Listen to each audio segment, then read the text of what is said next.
way, you're very funny, and I don't know if a lot of people know that about you. You're very funny, and I watched an interview. I think it was on Ken Boxer Live years ago. Oh God! And you did this. You impersonated your brother and John Travolta very well, I might add. Mm-hmm. But that story was very interesting. Take us through that story and your journey in your songwriting with Staying Alive. Oh well, what happened with that was when I found out my brother was directing Saturday Night Fever sequel, Staying Alive, I'm saying, oh my goodness.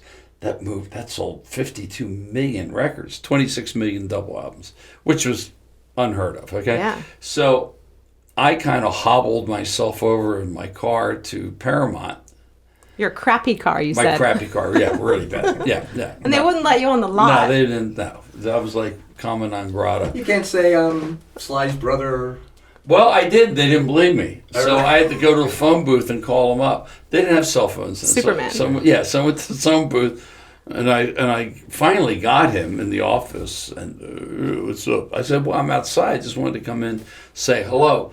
Of course, I was coming in because my career was in the toilet, thinking, I don't know what I was thinking. But yeah, you said you were flat broke. I didn't have anything going. I lost my record deals. Right. I was playing little local clubs with my band. I mean, Madam Wong's and Hop Sings, all these clubs that aren't there anymore. Just, to play, we were making no money. I mean, I was probably paying my guys $10 each a night, something like that, It hasn't changed. It hasn't changed, no. But the weird thing was... I say that, I played last weekend, 5 guys, $105.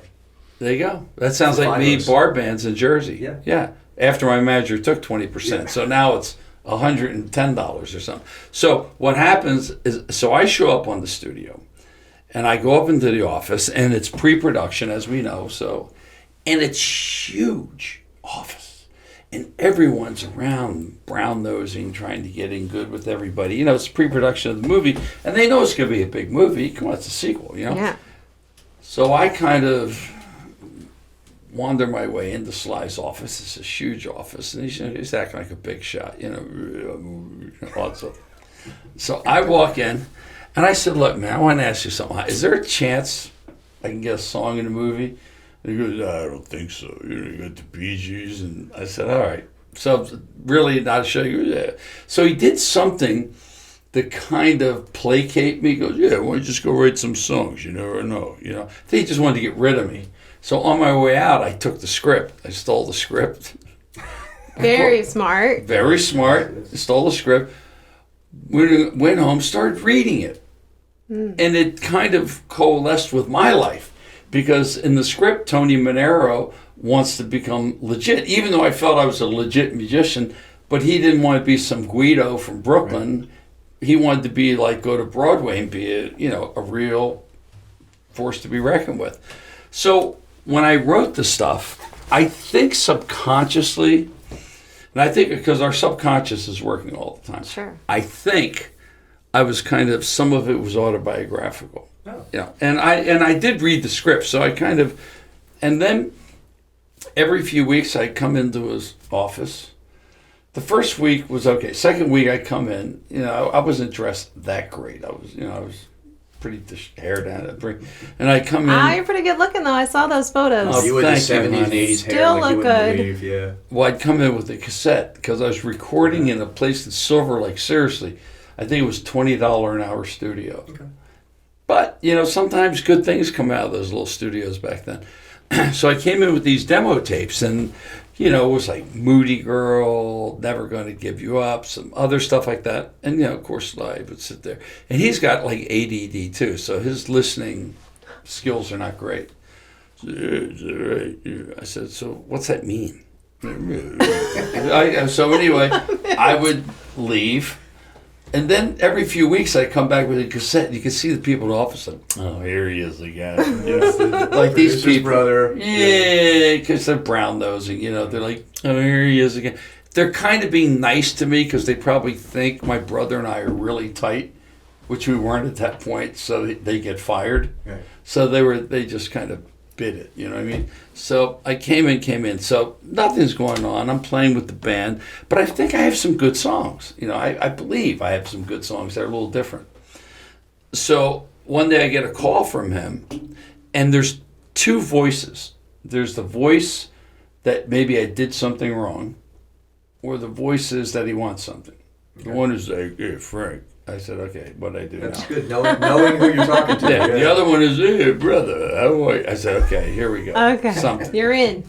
I'm in. You're in. Now, you have to understand, I'm living in Bel Air, in his house, by myself. He's not living there. Where was he? He's back with his wife. So I'm living in this house in Bel Air. I have no idea when I come out here. That Bel Air is one of the most expensive neighborhoods in the United States.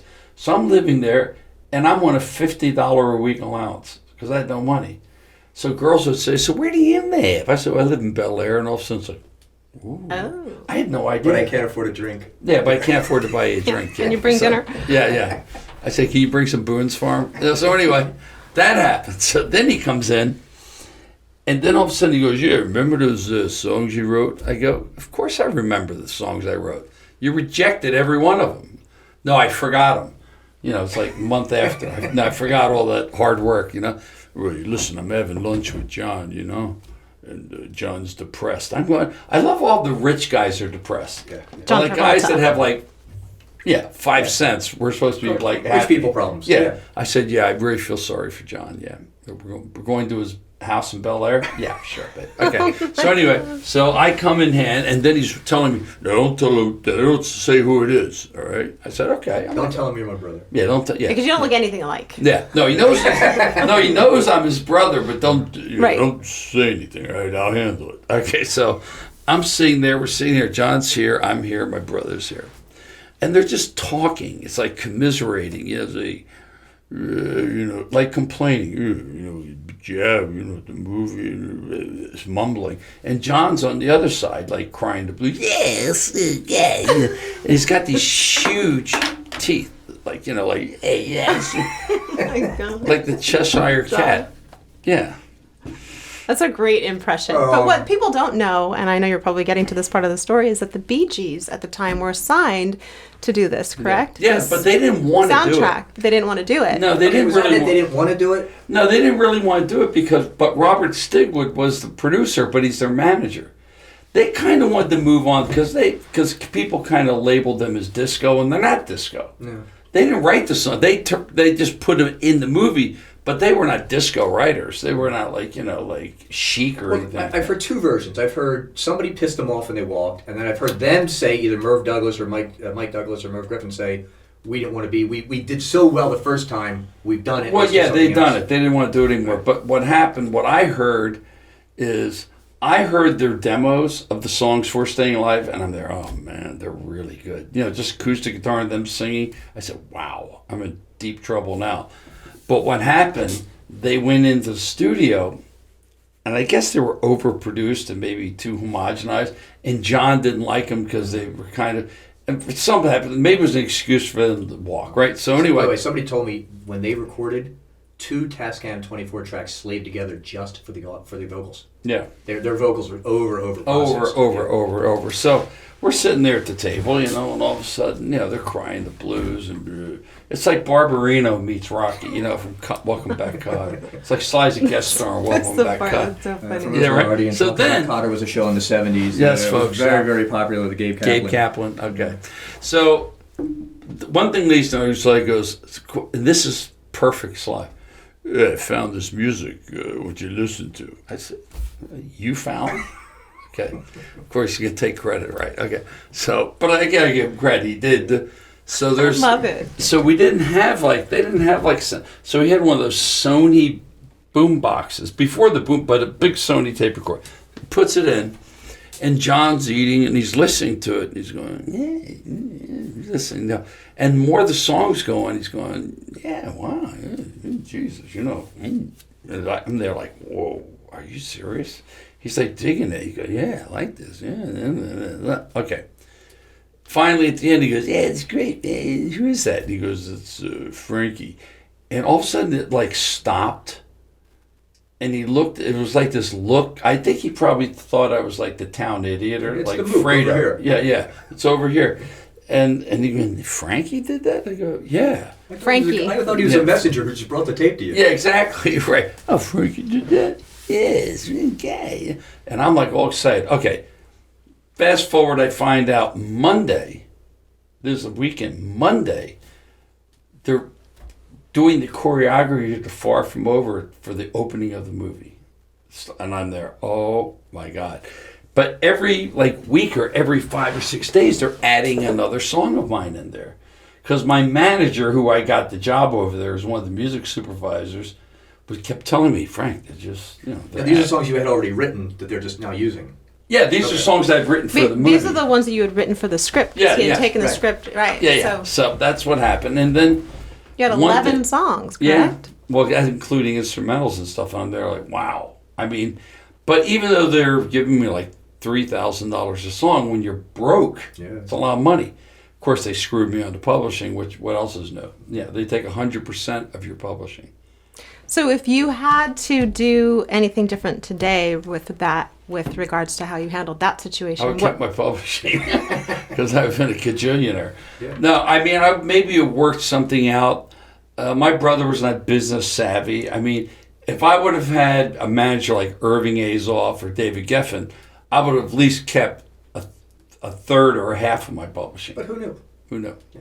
But and that's the story of my life with my career. I never had that team. I never had that mentorship. You mentioned I that never in had the anybody to talk documentary, to. You know, I was basically kind of on my own. My brother was doing his thing. You know, he was married one week, not this week. This girl, this week. That. So he was going through his thing. But I'm going like, I don't really have a mentor. Obviously, my management is... Well, look, now you have Cory. She's been in the business 30 years. She'll help you. There you go. Well, I'm just fascinated with you because I've been in Hollywood for a very long time. Mm-hmm. We all know what we go through to just try to secure one position, even one song in a movie, and yet, let alone 11. And 11. In a major movie. And everyone in your documentary, and there are a lot of names in your documentary. I'm not going to name drop because I want people to watch it because it's so good. Mm-hmm. But every single person that spoke on your behalf talked about your talent and how really talented nice. You are. I don't know if they were being nice or true. They're being honest. I think You're they're so being talented. true. I wasn't there, so I mean, I don't think they had any reason to lie. I mean, I guess they were just saying you're talented. They asked me. They asked, "What do you think?" I mean, it wasn't like a thing in the contract. You have to say Frank School. You know, it wasn't like something like that. Listen, were you there during the editing, or just never? No. Oh, it's so great! It's so great. I'm just so excited Have you about seen it. It's good. Oh yeah, it's not bad. Watch and listen to new episodes of The Coriolis Effect with me, Cory Oliver, every Tuesday and Thursday on YouTube, Apple Podcasts, Spotify, Google Podcasts, and most other podcast distribution apps. We have fascinating guests from the entertainment, business, music, faith, and other industries who talk about their lives, opinions, beliefs, and upcoming projects.